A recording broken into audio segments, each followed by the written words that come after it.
Hello बच्चों, कैसे हो आप सभी।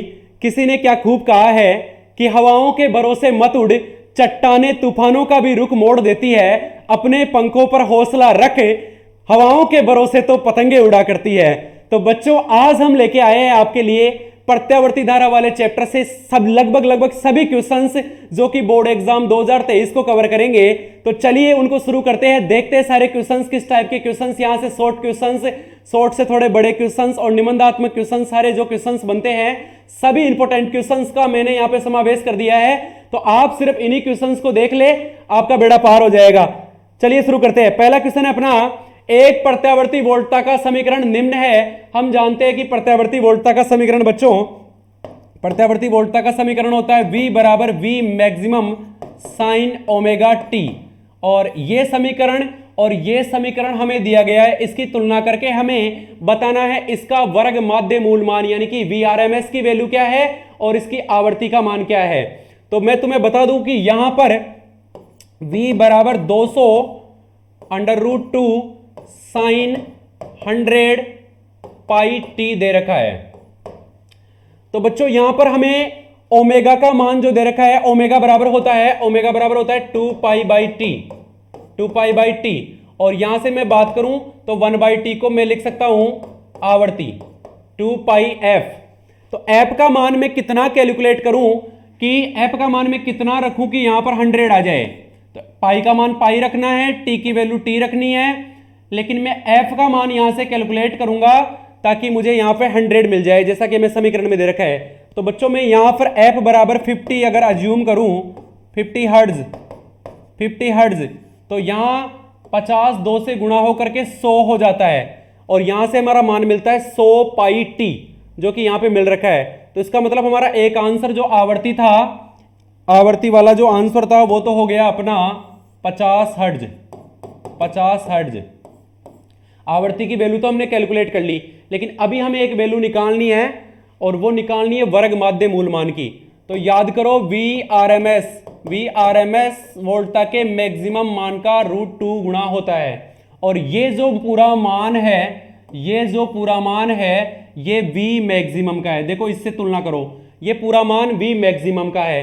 तो V maximum is equal to होता है अपना VRMS का √2 गुना, यानी कि √2 तो अपने गुणा में आ ही रहा है, यानी कि VRMS जो हो गया वो हो गया अपना बच्चों 200।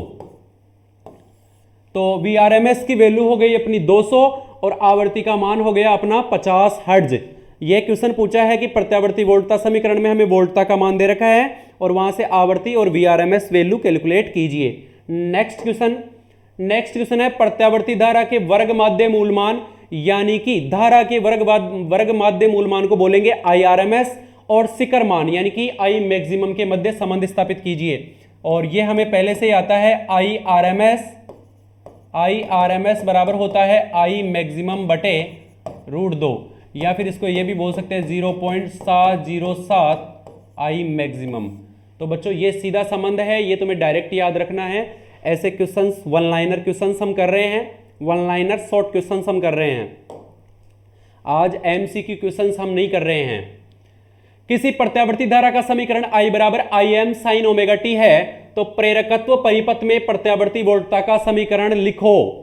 बच्चों किसी भी परिपथ में धारा का मान अगर I बराबर Im साइन ओमेगा टी है और उस प्रत्यावर्ती परिपथ में प्रेरण कुंडली जुड़ी हुई है, तो हमें थोड़ा सा पीछे चैप्टर में चलना पड़ेगा।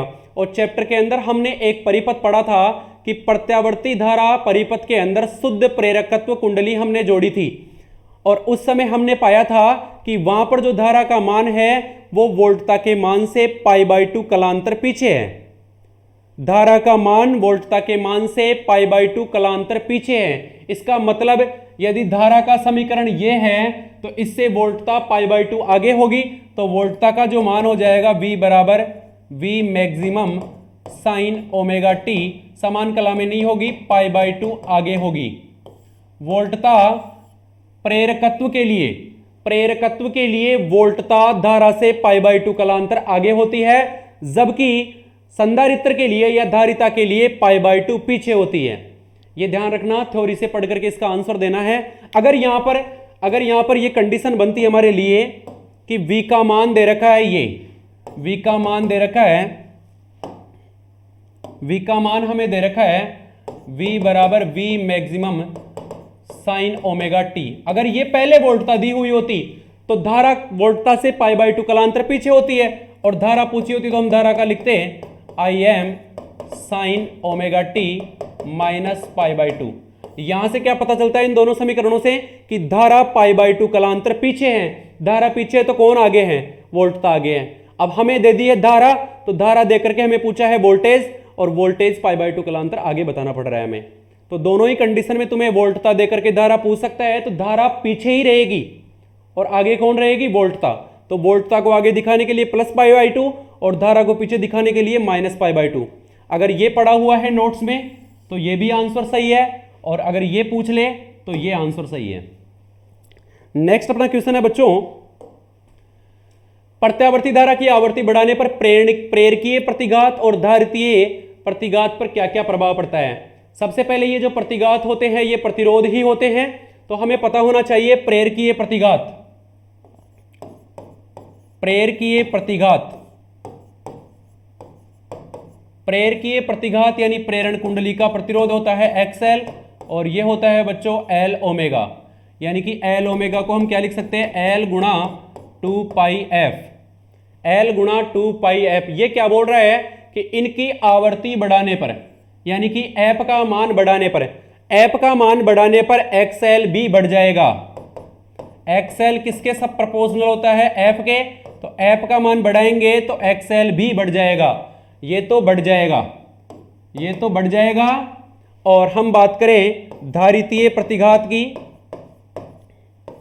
धारितीय प्रतिघात को कहते हैं बच्चों XC, और ये होता है 1/c ओमेगा, यानी कि इसको लिखे तो इसको लिखा C गुणा 2πf।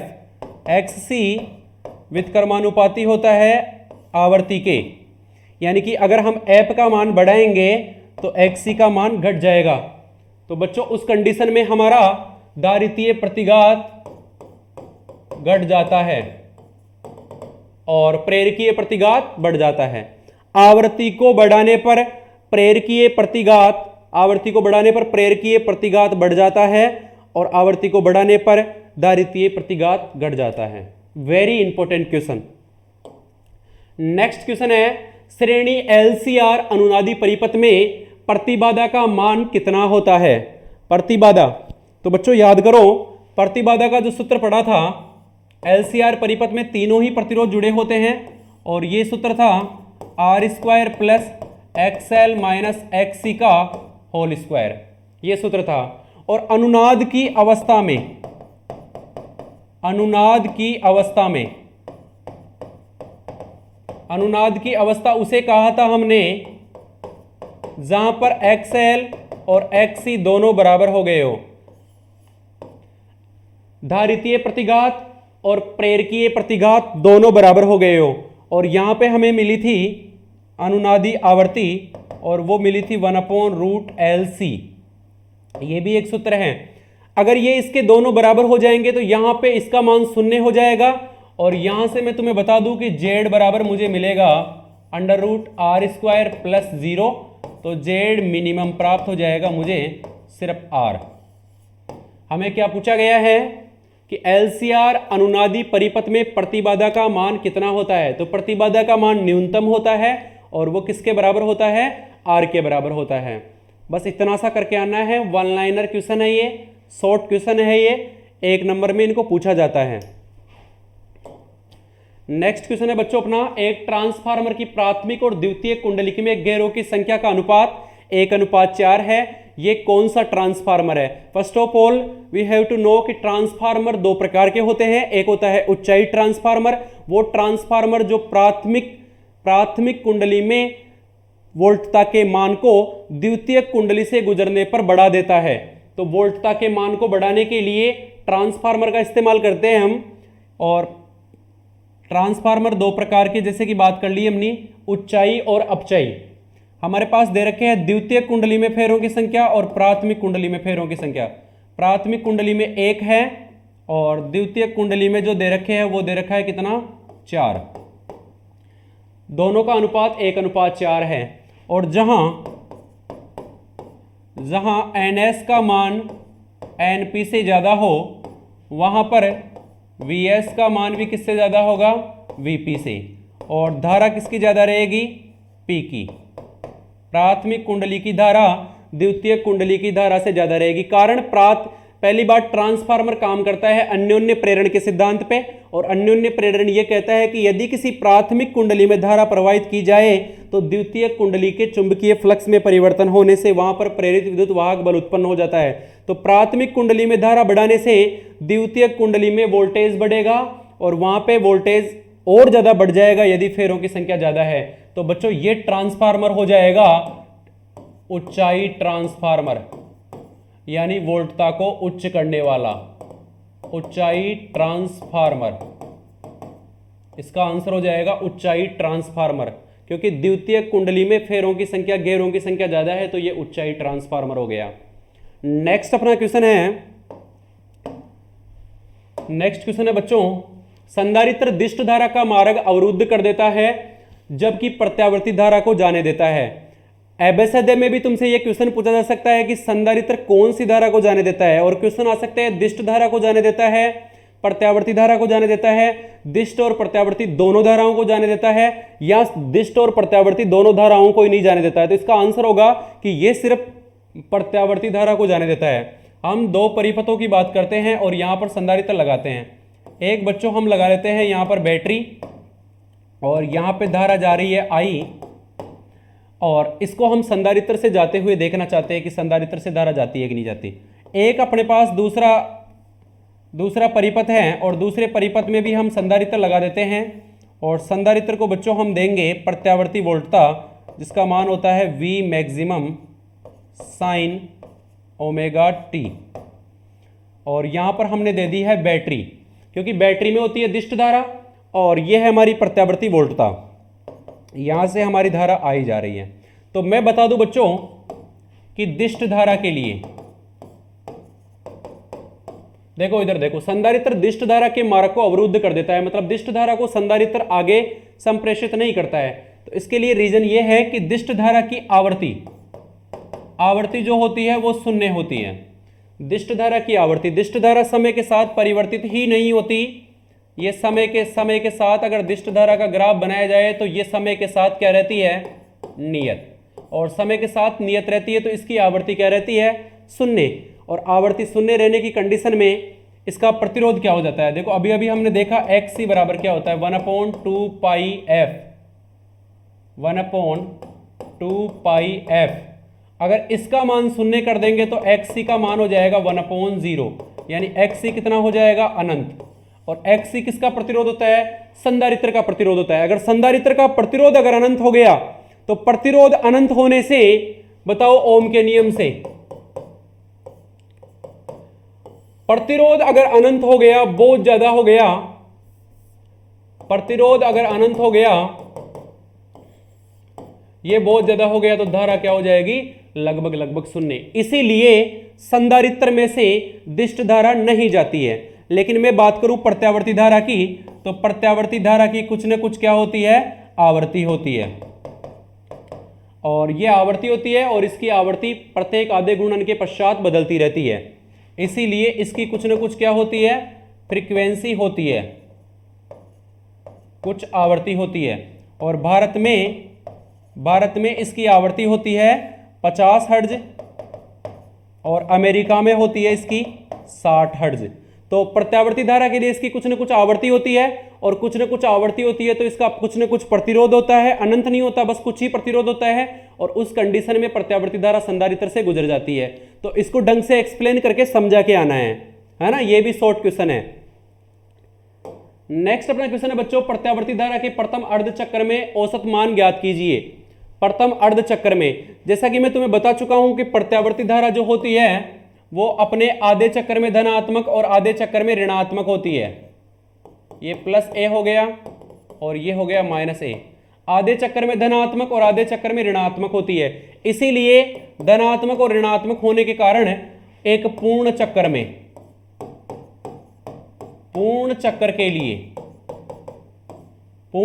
के लिए धारा का औसत मान 0 होता है। ये तुमसे एबेसडे में पूछा जा सकता है और कैलकुलेशन भी करवा सकता है। लेकिन जो इंपॉर्टेंट पार्ट बनता है वो बनता है कि आधे चक्कर में धारा का मान क्या होता है। पूरे चक्कर में तो देखो जितना प्लस होगी उतनी ही क्या हो जाएगी माइनस, और पूर्ण चक्कर के लिए तो शून्य हो जाएगी। लेकिन यदि मैं बात करूं आधे चक्कर के लिए, तो आधे चक्कर के लिए इसका मान कितना होता है, कई बार एग्जाम में पूछा गया है। आधे चक्कर के लिए कैलकुलेट कर लेते हैं हम। तो आधे चक्कर के लिए हम निकालेंगे बच्चों आई एवरेज आधे चक्कर के लिए, और आधे चक्कर के लिए यानी कि 0 से लेकर के कहां तक के लिए, t/2 के लिए धारा का मान क्या होता है, Im sin omega T dt। कहां से कहां तक के लिए, 0 से t/2 dt के लिए। थोड़ा सा समाकलन प्रोसेस है लेकिन काफी इजी है। यहां से बच्चों हम निकाल लेंगे आई एवरेज, और आई एवरेज क्या निकल जाएगा, देखो यहां से Im बाहर आ जाएगा, 0 से कहां तक है, t/2 तक, और अंदर रह जाएगा मेरा साइन ओमेगा टी, और किसके सापेक्ष है, dt। और यहां से मेरा निकलेगा t, और t में लिमिट लगाऊंगा तो t/2, तो नीचे आ जाएगा बच्चों मेरा t/2। इसका और समाकलन करते हैं आगे। I average is equal to 2 ऊपर चला जाएगा, तो यहां से बच्चों मेरे को मिल जाएगा 2I मैक्सिमम अपॉन t, और साइन ओमेगा टी का जब मैं समाकलन करूंगा तो ये बच्चों मेरे को मिलता है कोस ओमेगा टी, और ओमेगा का हो जाएगा ओमेगा, 0 से लेकर के t/2 तक। ये माइनस में बाहर ले लेता हूं, ओमेगा कांस्टेंट है, इसको भी मैं बाहर ले लेता हूं। और यहां पे हम क्या देखते हैं, चलो यहीं पे ले लेते हैं, I average is equal to -2I maximum, और ये हो जाएगा ओमेगा टी, और अंदर मेरा रह जाएगा कोस omega T minus cos omega T, और इसकी लिमिट है 0 से लेके t/2। इसको हम आगे बढ़ाते हैं। I average is equal to, देखो यहां पे मैं लिमिट लगाऊंगा, और लिमिट लगा के मैं चेक करता हूं, एक बार upper limit minus lower limit, तो मेरा मिल जाएगा -2I maximum upon omega T, और यहां पे लिमिट लगाने पे मेरे को मिलेगा कोस, देखो t की जगह मैं क्या रखूंगा, t/2, तो क्या मेरे को क्या मिल जाएगा यहाँ पे, omega capital t/2 minus cos 0 degree. ये मेरी लिमिट लगा दी है मैंने। अब मैं क्या देखता हूं कि चूंकि ओमेगा बराबर होता है 2π/t, ओमेगा बराबर 2π/t होता है, तो मैं यहां पे 2π/t रखूंगा, तो t से तो क्या कट जाएगा t, और 2 से नीचे वाला 2, तो सिर्फ मेरे पास बच जाएगा कोस पाई। दोबारा से देखना इधर, आई एवरेज, यहां पे भी मैं 2π/t रखूंगा, तो यहां से मेरे पास मिल जाएगा -2I maximum upon 2π/t multiply by T, और यहां पे मैं रखूंगा तो मेरे पास यहां पे मिल जाएगा सिर्फ मेरे को कोस पाई माइनस कोस 0 डिग्री। अच्छा बच्चों आगे देखो, आई एवरेज, देखो 2 से 2 कट गया है, t से t कट गया है, तो मेरे पास मिल गया है मेरे को सिर्फ -2Im अपॉन पाई, यहाँ पे सिर्फ यही बच जाएगा। जबकि इधर मेरे पास मैं देखता हूँ कि कोस पाई की वैल्यू होती है -1, और माइनस का चिन्ह ऑलरेडी है, और कोस 0 का भी क्या होता है -1। तो बच्चों यहाँ से मेरे को मिलेगा -2 और -2 गुणा होकर के क्या हो जाएंगे, हाँ -2π/t हो गया, 2 से 2 कट गया, 2 से 2 तो कट गया बच्चों। यहाँ पे देखो इस 2 से ये 2 कट गया है, t से ये t कट गया है, तो यहाँ पर सिर्फ Im बटे क्या बचेगा, यहाँ पर जो बचेगा वो बचेगा सिर्फ -Im बटे पाई, यही बचेगा।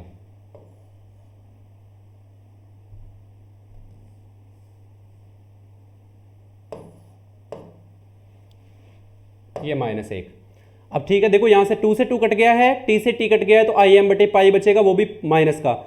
यहां से मिल जाएंगे हमें -2 माइनस से गुणा होकर प्लस का हो जाएगा, और ये मिल जाएगा हमें I average is equal to 2Im upon पाई।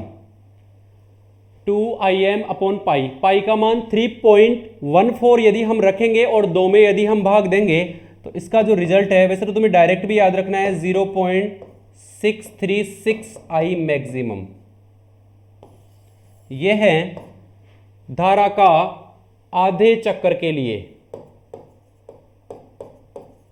अर्ध चक्कर के लिए धारा का औसत मान।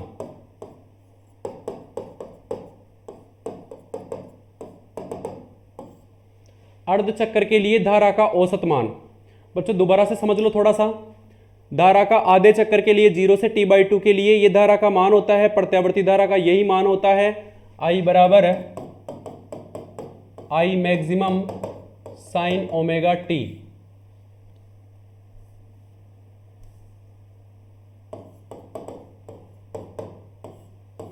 यह प्रत्यावर्ती धारा का मान होता है और इसका आधे चक्कर के लिए यदि हम करेंगे, इनमें लिमिट्स लगाएंगे। साइन का होता है कोस ओमेगा टी बाई ओमेगा, समाकलन माइनस को बाहर ले लेंगे, कोस ओमेगा टी में अपर लिमिट माइनस लोअर लिमिट रखेंगे। यहाँ पे ओमेगा का मान 2π/t रखेंगे, जो कि बहुप्रचलित संबंध है 2π/t।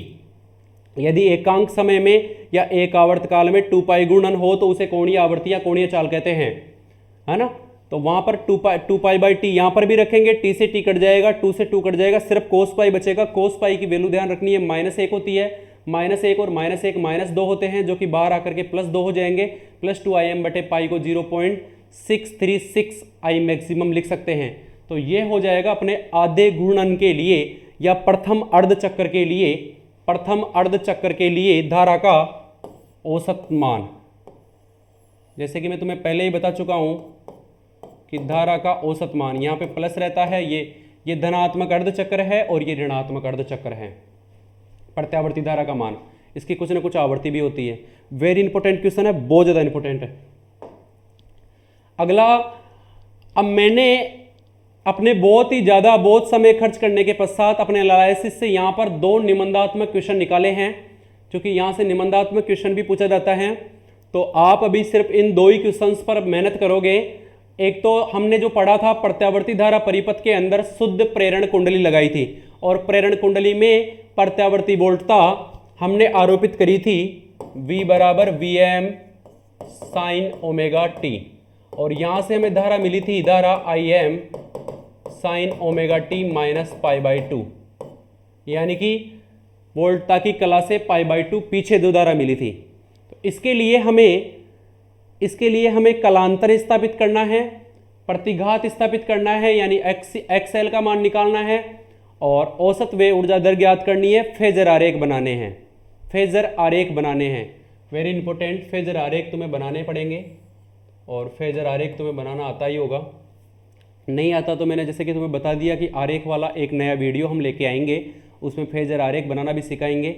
ये थोड़े लॉन्ग क्वेश्चंस हैं लेकिन बहुत अच्छे क्वेश्चंस है। तो एक तो अपना हो गया शुद्ध प्रेरकत्व वाला, जो कि बोर्ड एग्जाम 2023 के लिए काफ़ी इंपॉर्टेंट है। पहला क्वेश्चन तो ये हो गया, और दूसरा क्वेश्चन है अपना शक्ति वाला, है ना। शक्ति का सूत्र स्थापित कीजिए और उसके अंदर तुम्हें ज्ञात करना है, इसके अंदर शक्ति गुणांक को भी परिभाषित कीजिए, और ये निकाला होगा P average equal to P virtual, औसत शक्ति बराबर P average is equal to P virtual cos phi. इसके अंदर कोस फाई को क्या कहते हैं, शक्ति गुणांक कहते हैं। ये आभासी शक्ति होती है और ये औसत शक्ति होती है। तो ये वाला सूत्र व्युत्पन्न करना है और साथ में शक्ति गुणांक को परिभाषित करना है। और बच्चों यकीन मानिए, इनसे ज़्यादा क्वेश्चंस एग्जाम में इस बार मोस्ट इंपोर्टेंट बनते नहीं है, और ये काफ़ी ज़्यादा इंपॉर्टेंट है। इसमें हमने शॉर्ट क्वेश्चंस भी कर लिए, एबेसद हमने प्रीवियस वीडियोस में कर लिए, और ये 2 निबंधात्मक क्वेश्चन जो मैं रिकमेंडेड करता हूँ 12th क्लास के बच्चों को। Thank you so much. इनको ढंग से देखिए, पढ़िए, और अगर कोई प्रॉब्लम रहती है तो आप हमें कमेंट सेक्शन में बता सकते हैं, ताकि मैं उसका सॉल्यूशन आपको प्रोवाइड करवा सकूं। Thank you.